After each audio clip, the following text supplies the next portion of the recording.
in between the country of Canada and the country of the United States. And this is an issue that I don't have any answers for, but it's one that I struggle with an awful lot, and that's how we can maintain and enhance a just society in Canada when we live in proximity to the largest economic superpower in the world, and a superpower that has a very different perspective on what a just society is all about.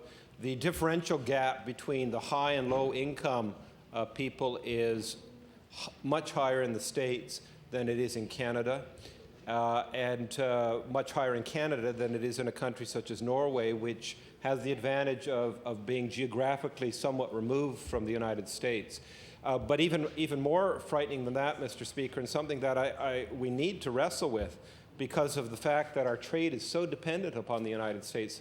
And this was struck home to me in the last episode of the Gulf War #2, where there was such fear amongst Canadians and amongst Nova Scotians of the position, the stance that John Chrétien took because of the effect that it would have on trade. And that was on an issue of a moral issue of whether to go to war or not.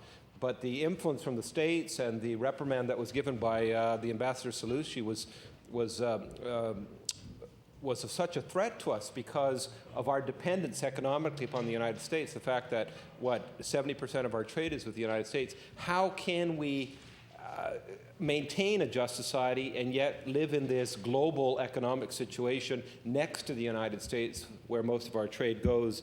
Very, very difficult. In Ed Broadbent's book, Democratic Equality, the book he edited, What Went Wrong, there's a very frightening, to my perspective, table or chart in which the question was asked, should the government try to reduce the income gap, the disparity between the rich and the poor? And the only country in this chart that more people said they shouldn't than they should was the United States. 69% felt just laissez-faire, leave it alone. And in Canadians, 47% said no, leave it alone. 51% yes, said do something. Norway, for example, to continue my example, 17% said no, leave it alone, and 80% said yes, do something about it.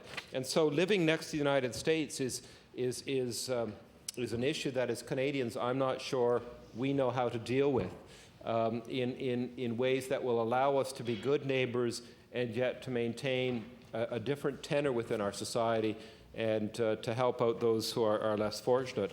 And so one of the things that's changed my mind about tax cuts is Bob Ray's comment about living in the end of capital controls and having to take seriously what other jurisdictions are doing. The other is the growing existence of tax loopholes and tax evasions. And what those mean when you look at them is that sometimes less is more. Sometimes if you simplify and ask for less tax, you bring more people in so that in the end you end up receiving the same amount of tax or perhaps even more. There's an interesting biblical story about this less is more in the book of Judges, where Gideon wants to take on his enemy, the Midianites, and he gets 32,000 men. And God supposedly says, no, you can't do that because if you win the battle, everyone will think you won it because of your men. Get rid of some of your men. So Gideon gets rid of 22,000, has a force of 10,000. And God says again to Gideon, no, that's too many because they'll still think that you won this battle because of your own right arm and the force of the army with you. So get rid of more of them. And so Gideon ends up taking on this huge host with 300 men and winning. And it's an example of how sometimes less can be more. That's what lies behind some people who call for a flat tax. Henry George called for flat tax, and Henry George was certainly this is back in the early 1900s, no right-wing ideologue. In fact, he's on the opposite side, because he felt if you got rid of the tax loopholes and leavened out the tax field, that you would end up with those who had the money paying more tax than they do now because the loopholes would be closed. The third thing that's influenced me is the rediscovery of Keynesian economics, of the importance of fiscal policy and helping smooth out unemployment rates. And that rediscovery has really come about, I think, because of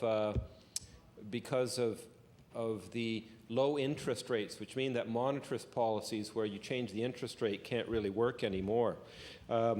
people were disenchanted with Keynes before. Keynes basically was, in good times, in bad times, the government spends through infrastructure, or it has tax cuts to put money into the hands of the people, and then in good times, the government does the opposite. And the problem, of course, with Keynes is that in bad times, the government was doing what it's supposed to do, but in good times, it wasn't doing the opposite. And so countries got into debt. And so Keynes fell out of favor, but he's come back into favor now because when the interest rate is so low, as to 1%, 2%, particularly in China, there's very little that the monetarist policy can do in order to stimulate the economy and in order to help unemployment go down. So the rediscovery of Keynesian economics has influenced me to look at tax cuts once again, along with the global nature of the economy and the existence of so many tax loopholes. But the question is, Mr. Speaker, what type of tax cuts? I forget what episode it was of The West Wing, but I remember watching it, and the staffers at the White House, democratically controlled White House in that TV show, were talking about tax cuts, and they said, our tax cuts are different than theirs. And they're comparing them, I guess, with Reagan's tax cuts and saying Reagan's tax cuts were different. All tax cuts aren't the same. Tax cuts must be big enough to provide an economic stimulus, but not too big. They must be given quickly in order to provide psychological stimulus, and they must be targeted to lower economic groups because of the principle of justice and the greater likelihood that that group will spend the money and get the money recirculated in the economy. And that's why I want to speak very quickly. I'm running out of time, Mr. Speaker, but in favor of the 155. Many people have derided this, but actually this fits. James Tobin, the great economist, really said that the Reagan tax cut was all wrong. What was needed was to give money to the lower classes and to do it in a way because they would be the ones who needed to spend it. It would circulate faster. It met the principle of justice. The 155 does that in a way that's really unique. And I've run out of time talking about it, but I would like to defend it more. Thank you. The Honourable Member for Dartmouth North. Thank you, Mr. Speaker, and I want to thank the Honourable Member for Kings North for bringing this resolution to the floor. And I want to read the resolution so the public out there who may be watching Ledge TV fully understands what the resolution says. The resolution states that it should be resolved that the government's plan for tax relief meets the criteria for social fairness and economic justice. That member, Mr. Speaker, from Kings North stood here and spoke about the global economy and our need to tie and fit into the global economy. The member can very well speak about that, and he can speak about a number of issues around the economics of this. The fact of the matter is, Mr. Speaker, that he had spoken nothing with respect to the resolution and why he felt that his government and this tax relief meets the criteria for social fairness and economic effectiveness. He said nothing about the criteria that his government has set out to justify the $155 tax relief going to 464,000 Nova Scotians. And 300,000 Nova Scotians, Mr. Speaker, will not benefit from the spoils of this government. 300,000 Nova Scotians, which that member from Kings North knows because he works in a parish and he works in a community where many people work on behalf of individuals who, in fact, are the less fortunate in our society. And Mr. Speaker, I would speak about Feed My Lambs organization, which is a non-religious denomination which in fact works on behalf of those less fortunate individuals in the Annapolis Valley area. And I know the member from Kings North has attended a number of public meetings with respect to what that honourable member knows that this Feed My Lambs organization has requested of the government. And he also knows, Mr. Speaker, that the money is better benefiting the economy by that money going in to those 300,000 less fortunate. Mr. Speaker, yesterday I made comment with respect to the minister, the honourable member from Kings North, and why he, as a professor of ethics, who teaches ethics, could not convince his government that this was a right approach to make sure that the money, that everyone benefits in the spoils of a government's balanced budget and a surplus. And Mr. Speaker, that honourable member had the opportunity to do that. he knows full well that the 300,000 Nova Scotians who will not open their mailbox to a $155 check are those individuals who are disabled, who have no other source of income, those individuals who are impoverished, who have no money but are receiving monthly income from the Department of Community Services. He also is very much aware that there are working poor who will not receive a $155 check because their income is supplemented by the Department of Community Services, as well as seniors. That member, and Mr. Speaker, and that government is very much aware that if that money is put into the hands of those individuals, it is more likely to flow through the economy. Those individuals won't spend that money to take a vacation to New York or any other part of this province. Those individuals won't spend that money to purchase an antique or an artifact or something that may not have the kind of value that those individuals think, but have important values to others. Mr. Speaker, those individuals, 300,000 Nova Scotians, who will not be receiving this check, those individuals would have spent that money into the small businesses, which would keep the economy flowing. Those small businesses, in turn, would pay the tax dollars, which in turn would come back to government. Mr. Speaker, therein lies the inequities. If a government is prepared to make sure that all of its citizens benefit from its administration during its term in office, and if in fact that government is going to introduce programs and services or take away from programs and services that may affect individuals in the society to produce a balanced budget, then everyone should benefit from the spoils of that balanced budget. And Mr. Speaker, the member from Kings North is absolutely right.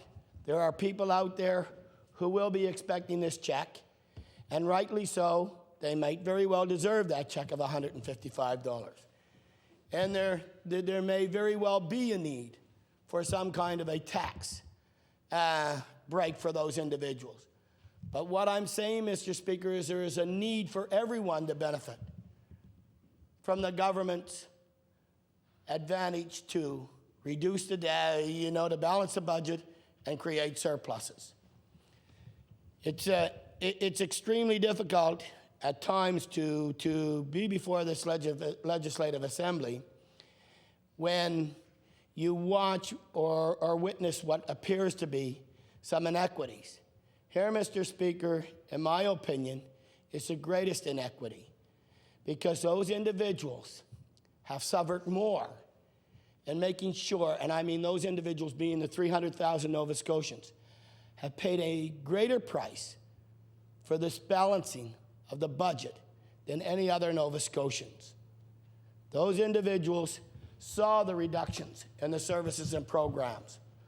Those individuals witnessed the reduction in their standard of living and their income.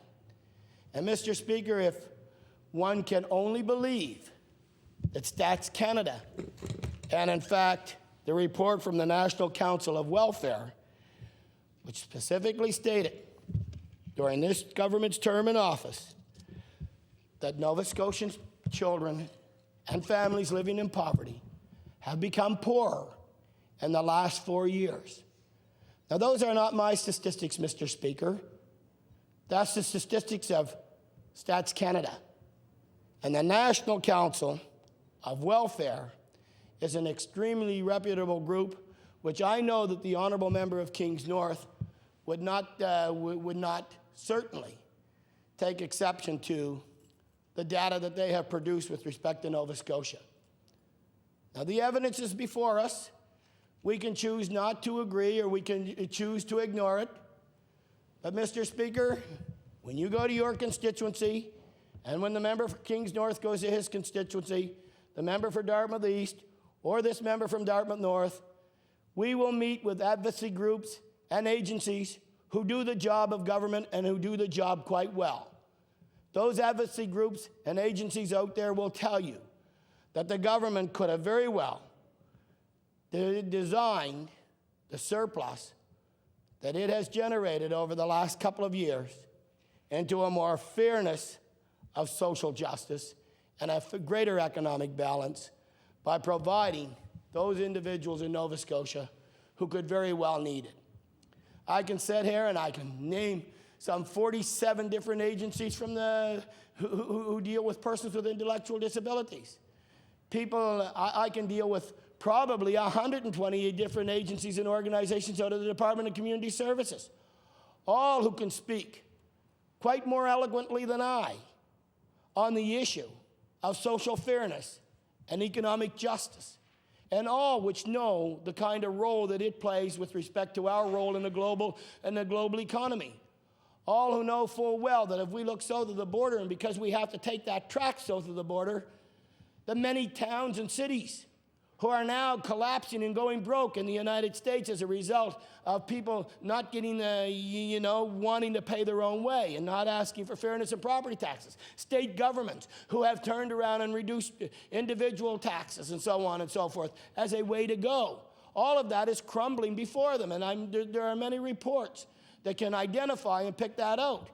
Now, Mr. Speaker, we can go down that road, and every time that you provide tax relief rather than provide and put those tax dollars into social programs, then somebody pays. And those people who least can afford to pay the most expensive price of all, because they don't get the social programs, nor can they afford to pay their own way. It's okay if you've got the dollars to pay your own way, Mr. Speaker, but it's extremely difficult if you don't have those dollars. And Mr. Speaker, I thank the honourable member for Kings North for giving me the opportunity to speak to an issue that I find extremely dear to my heart. Thank you. The honourable member for Dartmouth East. Thank you, Mr. Speaker, and I thank the member from Dartmouth North for his comments, and also member from Kings North for introducing this resolution on the adjournment hour. It's an attempt, Mr. Speaker, I think, to put a human face on what's rather many members of this legislature have been really calling quite a crass election ploy to buy votes of Nova Scotians through two programs, basically. One that seems to be a some urgency, the mailing out of a $155,000 check to those that have filed income tax. And as the member from Dartmouth North has mentioned, that would exclude 300,000 people in Nova Scotia. But also the 10% personal tax relief that would start somewhere in the following year. So we're looking at social fairness and economic effectiveness, and that is fine. The honourable member from Kings North, the two books that I heard him quote in particular were one by Bob Rae, who I think we all have to have respect for across this country, although his term in office in Ontario was not one of a star-studded cast when he lost about 13 cabinet ministers somewhere along the way and brought the richest province in Canada to their knees economically. But so I'm not quite sure what provided the light on the road to Damascus for the member of Kings North from Bob Rae's comments, but I've heard Mr. Rae recently speak at a lecture where he was on, following that, he was on a panel, and I always listen to what he says, and I think how someone can sound so good and do so badly, because sometimes this whole idea of what's social fairness and economic effectiveness is sometimes misrepresented along the way. But I have no such criticism of the Old Testament. I think it'll stand on its own. It's been around for quite a while and has done quite a good job. I think the point that he made with smaller can sometimes be better. But I think but what we're looking at in the resolution is some sort of a trickle-down effect. Well, you can't have a trickle-down effect when you're putting this so-called tax relief program into effect, and it will really impact on the rich. And if you look at the amounts the 10% will impact on the rich, it's going to be far greater than those people on the lower end of the scale. and particularly, and those people that need relief, the working poor, as was mentioned earlier, but also those people that will not receive any at all. In our time in government from 93 to 99, we had many struggles, and we did, Premier Savage at that time did bring in a 3-point tax relief for Nova Scotia personal income tax in July the 1st, I think, 1997. That was an initiative there under difficult circumstances financially that we tried to do a similar what is being proposed here.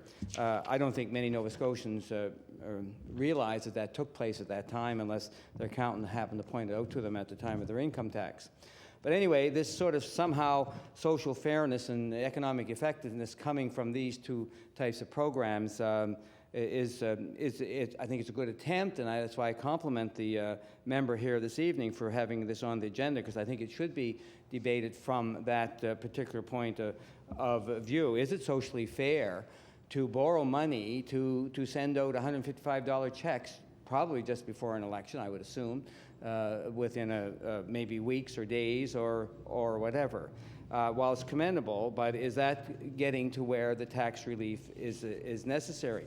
I look at the Appropriations Act of 2003, and we see the first time, I believe, that the debt service cost in this province will be over $1 billion, and it will go ahead of what is being spent for education. Now, I don't want to dwell on the negatives, the same way either in education or in health. I think we have to look forward and try to do better. There's been challenges, and we have made great progress in both. But we have our challenges with education. Without education, I think there will be better use of our healthcare system, and more smoking, certainly, in people with less education.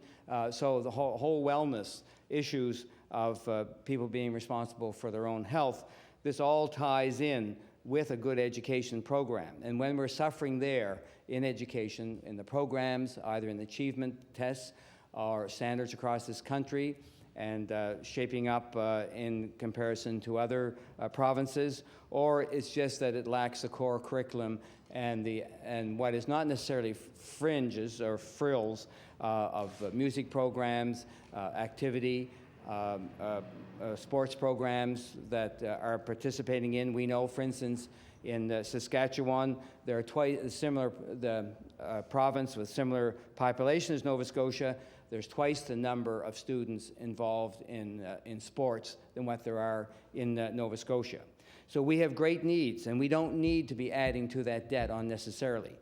Mr. Speaker, this is a government that is realizing $1 billion more in revenues than previously. That's a total increase in that. I just find that difficult to believe that is so. But we've seen the money coming more from Ottawa. There's increased revenues within the province, and in taxation and fees and that sort of thing. So the money is there, and our question on this side of the House, at least from our caucus, is why can't it better be managed? And so it's a manner to have poor management of all this increased money that's coming into the province. Then you add the borrowing, then you increase your debt services that overtake your education, the money you're spending in education. And as I tried to mention earlier, without a comprehensive, broad, integrated education program that allows children to be educated and to develop and allow themselves to empower themselves to an enriched life, then the future is not optimistic if we're not achieving there. So we're really saddling them not only with debt, but we're saddling them with a less proper education and ways to tackle their own lifestyles. And we know that chronic illnesses, 40% of them are preventable. Those are the things that you must learn as a young person. You can learn them in your family, from your homes, from your friends, your peer group particularly, and it needs to be a good education system will support those initiatives, and it'll be a total educated, healthy person, and then there's social fairness there, and there's also economic effectiveness, and in better survival rates, healthier, more active people that will not have to depend on necessarily like home care programs, long-term care, and even palliative care, Mr. Speaker. So the 10% really impact on the rich, the $155 check, many will not get. And it's going to be interesting around the coffee shops and the seniors clubs and that, and let them see what they think is social fairness when some are getting the checks and some aren't. You could say, well, it's fair. If you didn't pay income tax, you don't deserve it. But I don't think that's the way it's going to be perceived. And I think the government has a little concern about that. So if that's what the honourable member from Kings North position is on social fairness, then really I think he and I are coming from different backgrounds and different philosophies as to where the real needs are and what social fairness and justice is.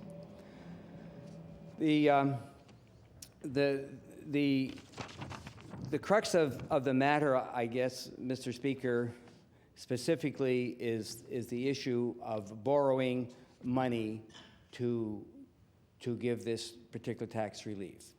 The money, the revenues of the province, whether it's from Ottawa or from the sales down the street in the corner store, this government has had an opportunity.